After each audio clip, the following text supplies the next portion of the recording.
குவைத்தில் உள்ள அமெரிக்க தூதரகத்தில் இருந்தோ அல்லது அதற்கு அருகில் இருந்தோ புகையெழும்புவதை காண முடிவதாக ஏஎஃப்பி மற்றும் ரொய்ட்டர்ஸ் செய்தி நிறுவனங்கள் தெரிவித்துள்ளன. அப்பகுதியில் தீயணைப்பு வாகனங்கள் மற்றும் நோயாளர் காவு வண்டிகள் காணப்படுகின்றன என தெரிவிக்கப்பட்டுள்ளது. இதனால் குவைத்தில் உள்ள அமெரிக்க தூதரகத்திற்கு மக்கள் வருவதை தவிர்க்குமாறும் வீடுகளிலேயே தங்கியிருக்குமாறும் அறிவுறுத்தப்பட்டுள்ளது.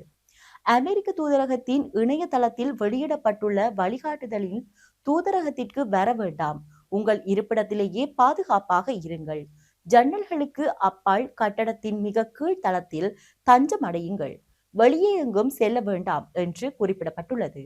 மேலும் குவைத்தில் உள்ள அமெரிக்க பிரஜைகள் இருக்கும் இடத்திலேயே தஞ்சம் அடையுமாறும் ஏதேனும் தாக்குதல்கள் நிகழும் பட்சத்தில் அதற்கான பாதுகாப்பு திட்டங்களை மீளாய்வு செய்யுமாறும் வருங்காலத்தில் ஏற்படக்கூடிய கூடுதல் தாக்குதல்கள் குறித்து விழிப்புணர்வுடன் இருக்குமாறும் வலியுறுத்தப்பட்டுள்ளது.